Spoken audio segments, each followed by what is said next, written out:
자, 이제는 우리가 지난 시간에 1차식의 그 곱셈 공부를 해봤었죠? 1차식과 수 사이의 곱셈.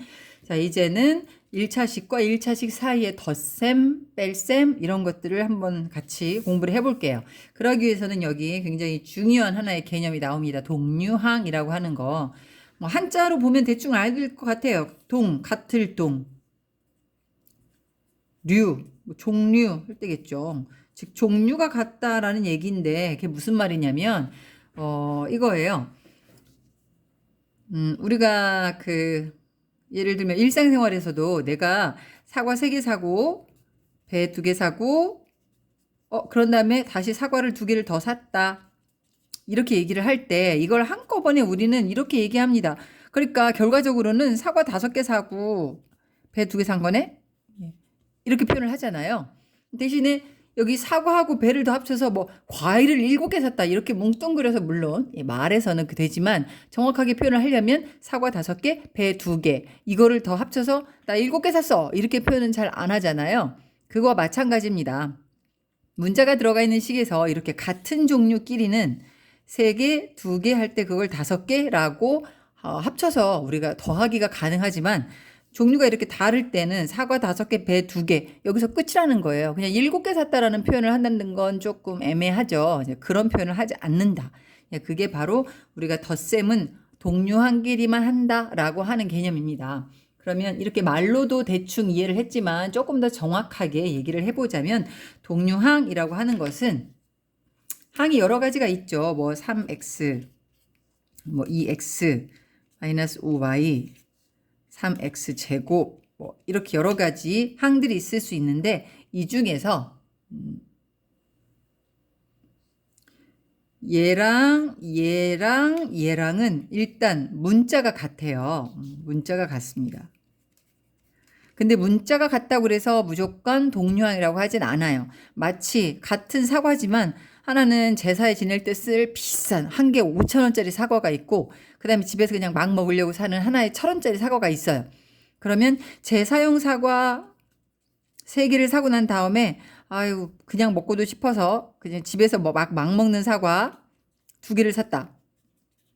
이거 합쳐서 계산할 때 5개 해가지고 곱하기 계산하지 않죠. 우리가 앞에 계산대 가서 계산할 때 5개 이렇게 안 찍는단 말이에요. 근데 같은 종류면 그 아줌마가 그냥 5개 해가지고 한꺼번에 찍기도 하는데 요렇게 같은 사과지만 그레이드가 다를 때는 어차피 따로따로 찍을 수밖에 없어요. 가격이 다르니까.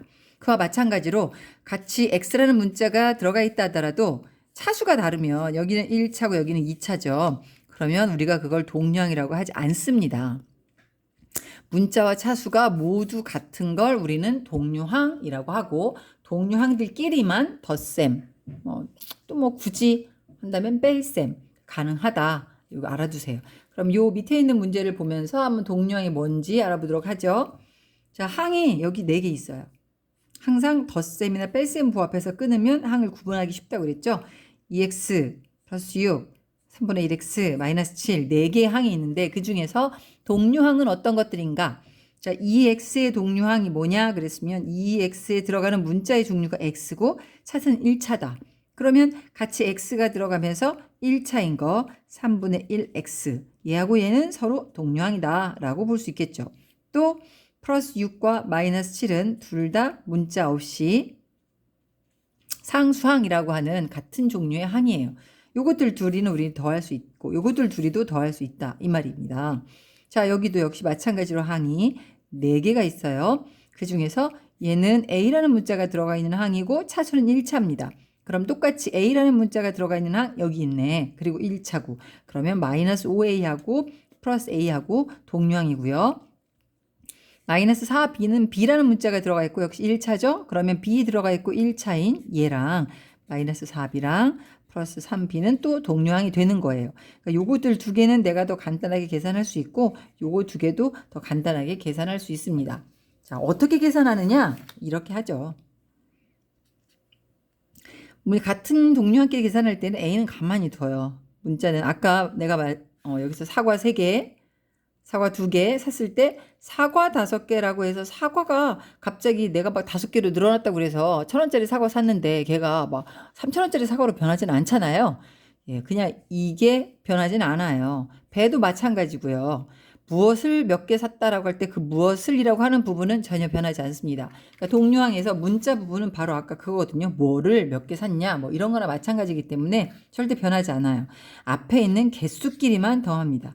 그런데 여기 앞에 개수는 마이너스 5고 요 앞에 개수 플러스 A라고 하는 건 안 보이죠? 개수가 안 보일 때는 그냥 1이 있구나 라고 생각을 해서 요거 2개를 간단히 하면 마이너스 4A라고 우리가 덧셈을 할 수 있어요.